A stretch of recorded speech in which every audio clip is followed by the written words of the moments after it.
किया है। इसलिए मैं प्रिया प्रीतम की चर्चा, नाम की, धाम की महिमा, रसिकों का संग, रसिकों की चर्चा, इसके सिवा नान्यम बदामी, हमारी वाणी मौन रहेगी, कभी नहीं बोलेगी। धन्य है वो उपासक जो इस निष्ठा को प्राप्त है। नान्यम बदामी, हरिवंश महाप्रभु कहते हैं, रसना कटो जो अन रटो। अगर प्रियालाल की चर्चा के सिवा कुछ अन्य बोलूं तो मेरी जबान कट जाए। नान्यम बदामी, देखो ये निष्ठा बिना धारण किए वाक्येंद्री पावन नहीं होगी। वाक्येंद्री पावन नहीं होगी तो उसी में विराजमान रसेंद्री भी अपावन रहेगी। रसेंद्री बिगड़ी हुई है तो जनेंद्री को शासन में ले ही नहीं सकते, अर्थात समस्त इंद्रियां आपको अपने अधीन कर लेंगी। जो इंद्रियों के अधीन होता है उससे पापाचरण बनता है, जिससे पापाचरण बनता है उसकी दुर्गति होती है। बिना निष्ठा के नहीं। निष्ठा मानो ऐसी ब्रेक है कि तत्काल उसको रोका जा सकता है। जो हमारी संसार की तरफ वृत्तियां बढ़ रही उनको तत्काल रोका जा सकता है। निष्ठा में ताकत है और किसी में। जैसे ब्रह्मचर्य की निष्ठा, उसका ब्रह्मचर्य पर महत्व हुआ और ब्रह्मचर्य निष्ठावान तो चाहे स्वर्ग लोक की अप्सरा आ जाए उसके मन में काम भोग की लालसा नहीं पैदा हो सकती। निष्ठा में ताकत है, अन्य नहीं। अन्य तो फिर मन बड़ा चंचल है, वो फिर टिकना मुश्किल, थोड़ी देर लड़ेगा फिर परास्त होकर उसी में गिर जाएगा। निष्ठावान नहीं, लड़ने की ही जरूरत नहीं, रुचि ही नहीं है, स्वाभाविक रुचि नहीं रहती निष्ठावान की। नान्यत बदामी, नहीं बोलूंगा। प्रियालाल की चर्चा, भगवत चर्चा, नाम जप, नाम कीर्तन, गुण कीर्तन, इसके अलावा मौन। अब देखो कौन उपासक इसको धारण करता है। प्रपंच की वार्ता करने में वाणी बड़ी प्रवीण है, चुगली करने में, निंदा करने में, ईर्ष्या की बातें करने में, राग द्वेष की बातें करने में, इससे बड़ा सुख अनुभव होता है, क्योंकि इसको दुर्गति करानी है उस जीव की जो इस वाक्येंद्री के अधीन हो गया है। आगे कह रहे न श्रृणोमि, श्रवणेंद्री का बहुत बड़ा महत्व है। जो हम सुनते हैं उसका चिंतन होता है, जो चिंतन होता है वही क्रिया होती, जो क्रिया होती उसी का परिणाम होता है। कानों को बहुत संभाल के रखें, सुनने मात्र से हमारे अंदर चिंतन बनता है। कठोर शब्द, निंदनीय शब्द, प्रापंचिक शब्द, विषयाकर्षण भरे शब्द, विषयाकर्षण भरे गाने, विषयाकर्षण भरे आकर्षण, ऐसा जो चित्त को क्षुब्ध करके विषय में लगा दे, बिल्कुल नहीं सुनना चाहिए। ऐसी परिस्थिति में यदि श्रवणेंद्री को शासन में लेने का युक्ति नहीं पता है तो कान में उंगली डाल लो और वहां से हट जाओ, नहीं तो श्रवणेंद्री को तत्काल अंतर्मुख किया जाता है। बाहर केवल जैसी चिड़ियां चहचहा रही, आवाज मात्र है, शब्द का बोध नहीं हो सकता, क्योंकि श्रवणेंद्री अंतर्मुख शब्द का चिंतन कर रही, नाम का।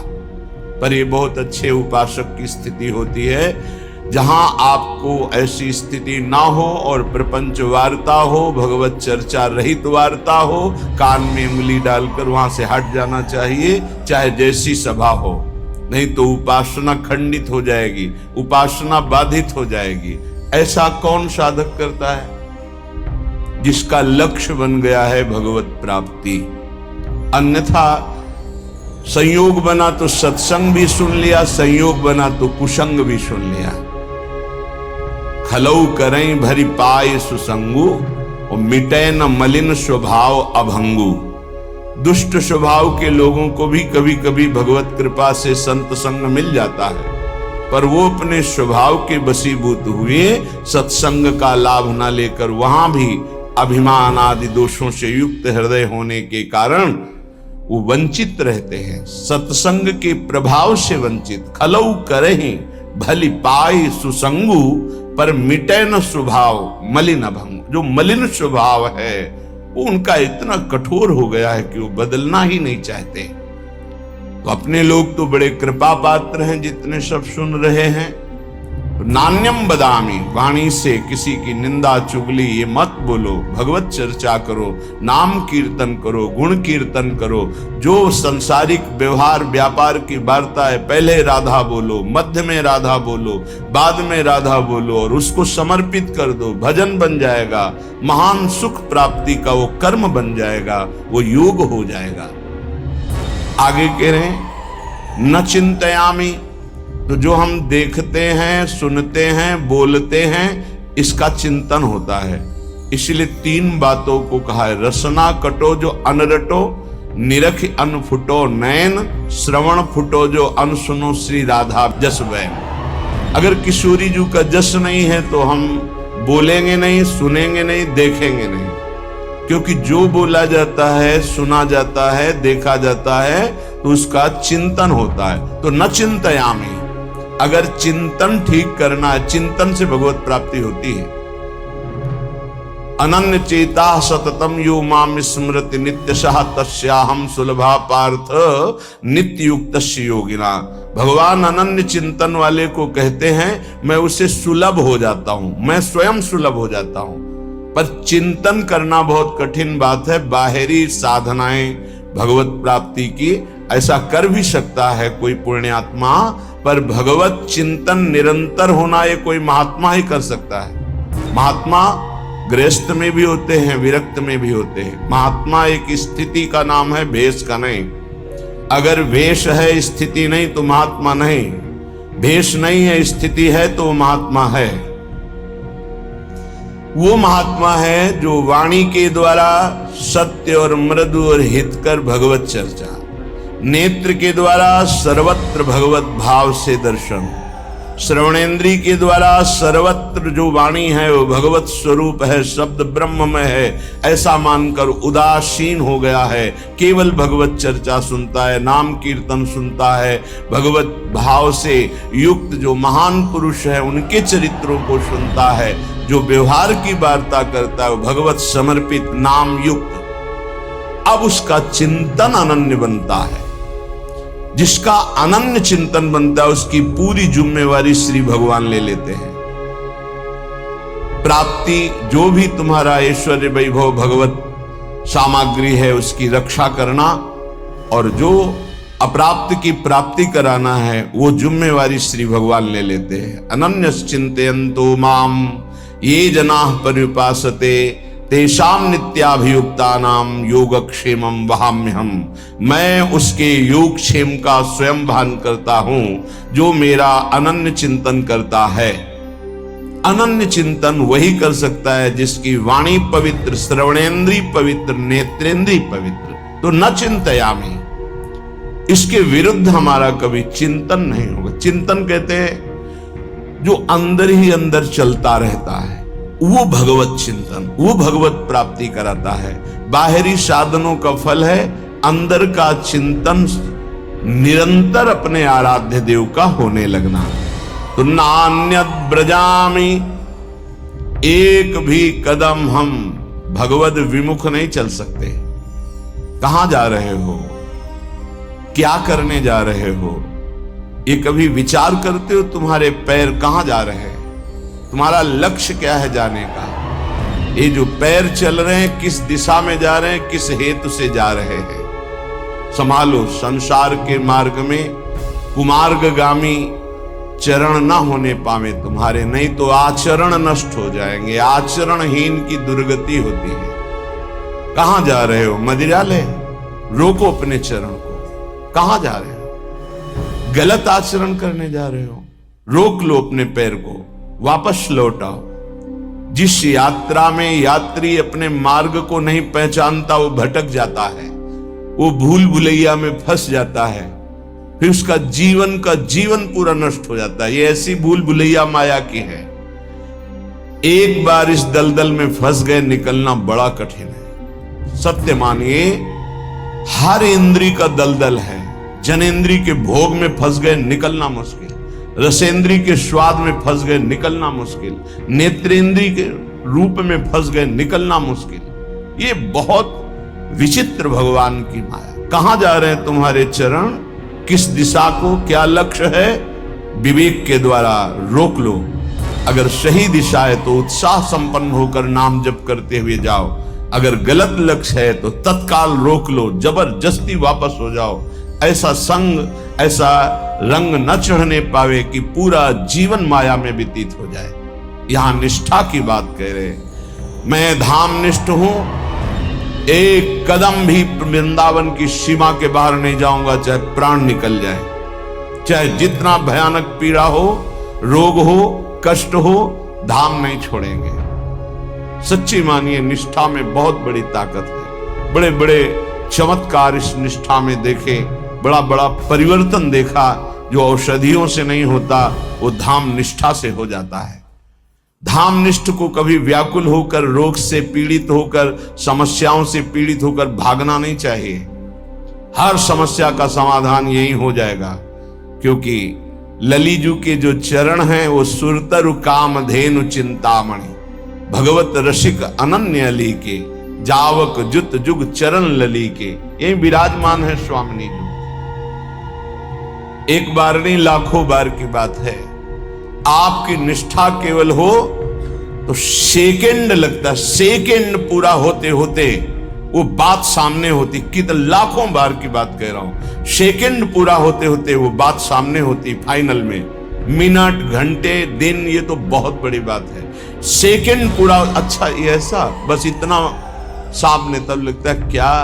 पहले व्यवस्था होती, बाद में प्रश्न होता, उसके उत्तर की पहले व्यवस्था होती, बाद में प्रश्न होता है। यहां समस्या का समाधान करने के लिए बाद में प्रार्थना होती, समस्या का समाधान पहले हो जाता है। प्रार्थना हुई तो पता चला वो समस्या है ही नहीं है, उसका समाधान हो चुका है। क्यों? सुरतरु कामधेनु चिंतामणि भगवत रसिक अनन्य अली के, स्वामिनी जी के चरणारविंद कल्पतरु है, चिंतामणि है, कामधेनु है।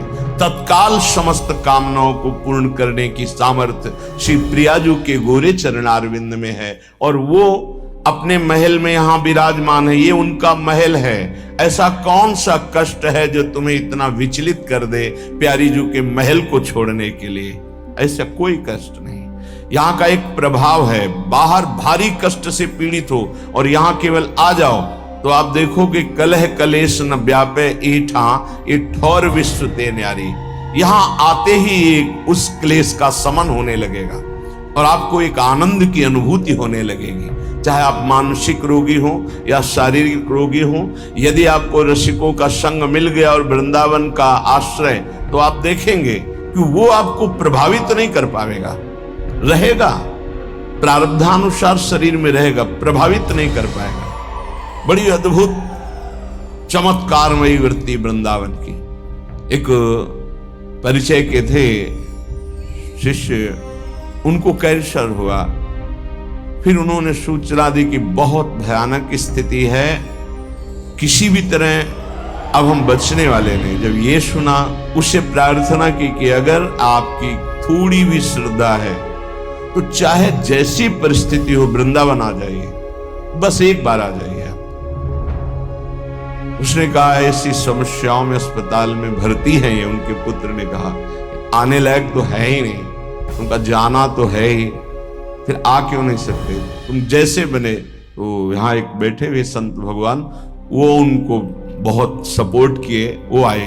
ये जो सामने है वेदांत, भक्ति वेदांत, इसमें भर्ती हुए। शाम के हित धाम में रहते थे, शाम के वहां गए, बहुत ही कष्ट, रो पड़े। उन्होंने कहा भयानक कष्ट, राधा राधा राधा राधा। श्री जी का प्रताप, उन्होंने कहा हटाइए, सब हटाइए हमारे शरीर से, बस हटा दीजिए जो मैं कह रहा हूं। एकदम आवेश आया, सब हटवा दिया, काम हो गया। राधा राधा चल दिए। बाहर निकल के आए, थोड़ी देर बाद पता चला और श्री जी के पास गए तो उनके पुत्र बता रहे थे उस समय से कुछ नहीं, वो जो उनके यंत्र सब लगे हुए थे, वो कहा मेरा कोई कष्ट नहीं, अब मुझे श्री जी बुला रहे, मैं जा रहा हूं। चले गए। न जाने कितने दिन भोगना पड़ता, न जाने कौन कौन से प्रारब्ध उदित हो जाते हैं जीव के अंतर्गत। विश्वास कीजिए, धाम, नाम और भगवत प्रेमी महात्माओं का आश्रय, ये बड़े बड़े प्रारब्धों को नष्ट कर देता है। वो अपने शरीर में प्रारब्ध लेकर भोग सकते हैं, लेकिन वो प्रारब्ध को नष्ट करने की अपार सामर्थ्य रखते हैं। धाम प्रेमी, नाम प्रेमी, प्रियालाल के चरणारविंद के अनुरागी जन। तो नान्यत ब्रजामी, कुछ भी हो जाए, जिसने ये नियम ले लिया, अनंत जन्मों के पाप भस्म हो जाते हैं, उससे भगवत प्राप्ति हो जाती है। इस रज का अद्भुत प्रभाव। ना भजामी ना चाश्रयामी, अब मुझे कोई कितना भटकाना चाहे, मैं प्रिया प्रीतम के सिवा और किसी का भजन नहीं कर सकता। ये निष्ठा होनी चाहिए। अपने गुरुदेव इष्ट देव में जिसकी निष्ठा नहीं है, कुछ भी कर ले, हाथ कुछ नहीं लगता। ये माया है, बड़ी प्रचंड और प्रबल है। एक क्षण में तुम्हारा जितना सुकृत है सब लूट लेती है। गुरु कृपा पात्र हरि प्रियाजू के चरणारविंद की निष्ठा तो माया कोई है ही नहीं। मां माने नहीं या माने जो, जिसकी सत्ता ही नहीं उसका नाम माया है। न चाश्रयामी, भूल से भी किसी का अन्य का आश्रय हम नहीं ले सकते। अंदर से देख लीजिए, भूल कर भी प्रियालाल का आश्रय नहीं और सब आश्रय हैं। बैंक बैलेंस का आश्रय, व्यक्ति का आश्रय, पदाधिकारी का आश्रय, शरीर का आश्रय, संबंधियों का आश्रय, नाना प्रकार के आश्रय हैं, लेकिन प्रियालाल का आश्रय नहीं। एक आश्रय दृढ़ हो जाए और सब आश्रय छूट जाए तो अभी भगवत प्राप्ति हो जाए, अभी इसी क्षण प्रियालाल का साक्षात्कार हो जाए। आश्रय में कमी रहती है। वो पता तब चलता है जब सुख या भारी दुख की संयोग वृत्ति होती। भारी सुख मिला, मैंने किया ऐसा ऐसा तो मुझे मिला, या अमुक ने सहयोग किया ऐसा, वो प्रियालाल को नहीं देख पाता। भारी दुख की परिस्थिति है, अमुक को फोन करो, अमुक का परिचय उसको याद आता है, प्रियालाल का नहीं। ये अनाश्रित का लक्षण। और आश्रित का चाहे जितना सुख आवे, मेरी किशोरी जी की कृपा, वो देखता है कृपा। चाहे जितना दुख आवे, वो उसमें भी उनका विधान देखता है। मेरी लाडली जो कोई मंगल विधान कर रही, उसका कहीं किसी और की तरफ अंदर से वृत्ति नहीं जाएगी। ना चाश्रयामी, मैं किसी अन्य का आश्रय नहीं ले सकता। पश्यामि जागृति तथा स्वप्ने भी नान्यत। आहा, अन्य किसी का न जागृत में न स्वप्न में। जैसे कभी कभी कोई साधक कहते हैं हमारे स्वप्न में ऐसा ऐसा, आप ये समझ लीजिए कि आपके अंदर जो चल रहा होता है वही स्वप्न का स्वरूप मन प्रकट करता है। यदि आपके अंदर वासनात्मक स्वप्न आ रहे हैं तो आप वासना का चिंतन करते हैं, वासना का ही आश्रय लिए हैं, आप प्रभु का आश्रय नहीं लिए। प्रभु का आश्रय लिए हैं तो पक्का बड़े बड़े संत महात्मा आएंगे, भगवत चरित्र की कोई न कोई स्फुरना होगी, स्वप्न बड़ा मंगलमय होता है। कभी गंदे स्वप्न आ ही नहीं सकते। जब तक गंदे स्वप्न आते हैं तो जागृत अवस्था में कुछ गंदगी आप बटोरते हैं, वो क्रिया के द्वारा हो या चिंतन के द्वारा हो। यदि जागृत का आप पूर्ण रूप से पावन समय व्यतीत करते हैं तो स्वप्नावस्था अपने आप मंगलमयी हो जाएगी। ये स्थिति पहचानी जाती है साधक की कि किस कोटि का साधक है। स्वप्न गंदे कभी नहीं आ सकते और स्वप्न आने का समय ही नहीं रहता। बहुत कम निद्रा के लिए समय दिया जाता है, तो उस समय जो होता है वो भागवतिक स्वप्न आएंगे या कोई आदेश होगा, संकेत होगा, अन्यथा नहीं। जागृत स्वप्न सुसुप्ति स्फुरत में राधा पदाब्ज छटा। यहां श्रीपाद कह रहे पश्यामि जागृति तथा स्वप्ने भी नान्यत। ना जागृत में ना स्वप्न में किंचन मात्र किसी अन्य का चिंतन, अन्य का आश्रय नहीं। स्वप्न गंदा, चिंतन आपका गंदा है इसलिए आया है। उसे नकारिए नहीं, स्वीकार कीजिए और चिंतन को बदलिए। नहीं, जो स्वप्न है वो प्रमाणित करता है आपकी स्थिति क्या है। जैसे संसारिक लोगों के ऐसे ही कल्पनात्मक वृत्तियां वो पकड़ नहीं पाते, वही सब उसको स्वप्न में दिखाई देता है। महाभागवत जनों का स्वप्न अपने आराध्य देव का होता है। श्री राधिका रति विनोद वनम बिना हम, बिना वृंदावन के हमारा कोई अस्तित्व नहीं।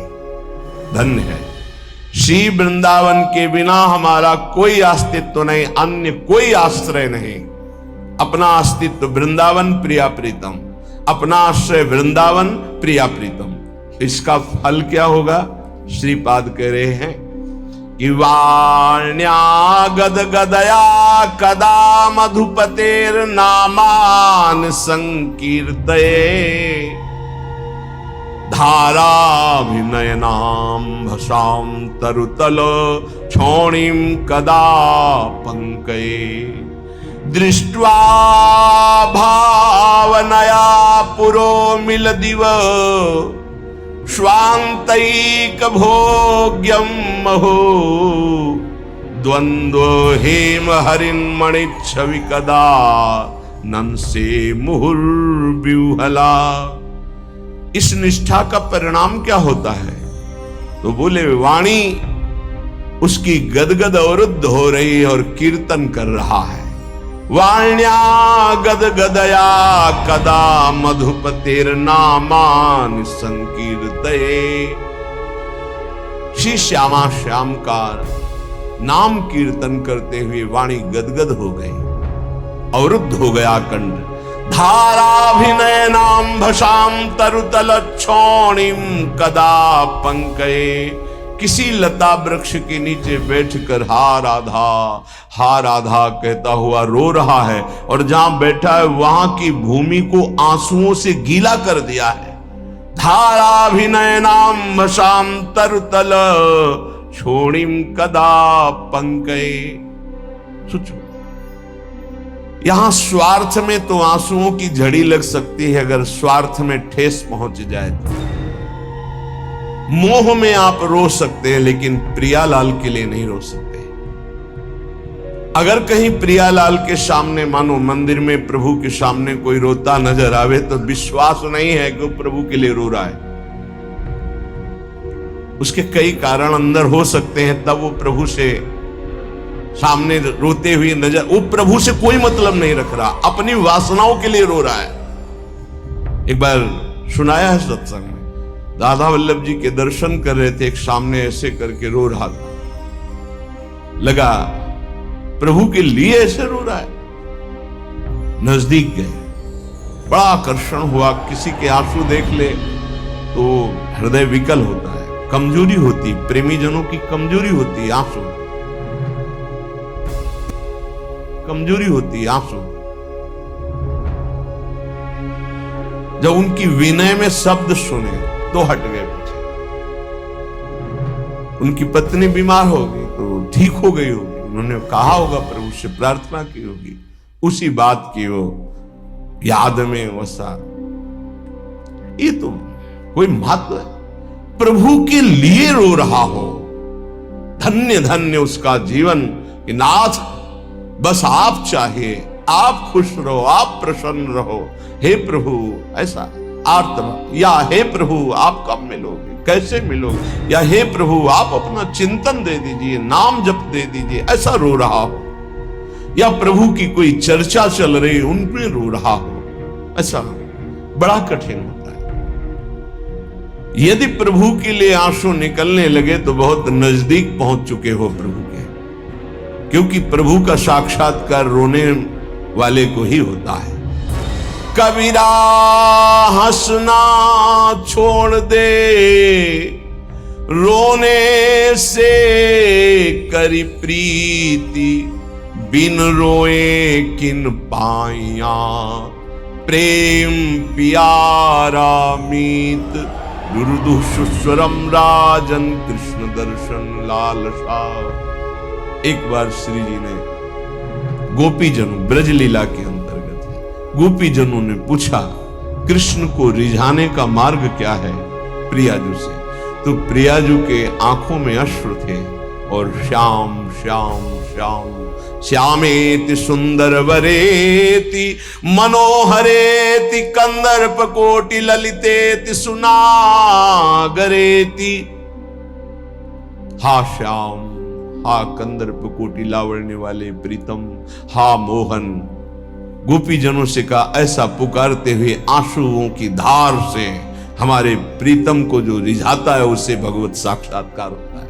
हमारे श्याम सुंदर के मिलने का उपाय है आंसू, जो आंसुओं से कपोल भिगो रहा है, वस्त्र भींग गए हैं और यहां तक कि छौणी कदा पंखे, नीचे जमीन भी गीली हो गई, इतना रोता है। यह है भगवत आराधना का प्रेम फल।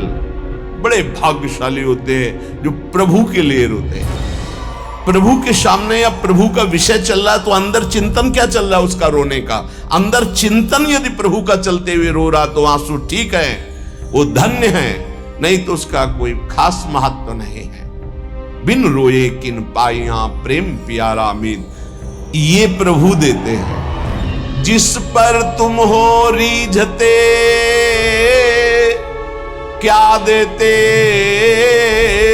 यदुबीर, रोना शिशकना तड़पना आहों की जागीर। जिस पर हे श्री कृष्ण तुम प्रसन्न होते हो क्या देते हो?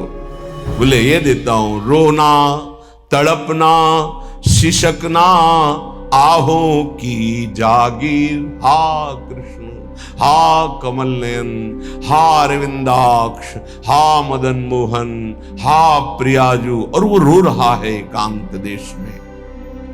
दृष्ट्वा भावनया पूरो मिलिदिव स्वांतैक भोग्यम महो। ये तब आता है जब नाम में प्रीति हो जाती है। नाम एक कल्पतरु है, विश्वास मानो। जब नाम की बात आती है तो जबान रुक जाती है कि बस सर्वतो भावेन, लोक परलोक का समस्त मंगल इसी नाम से होता है।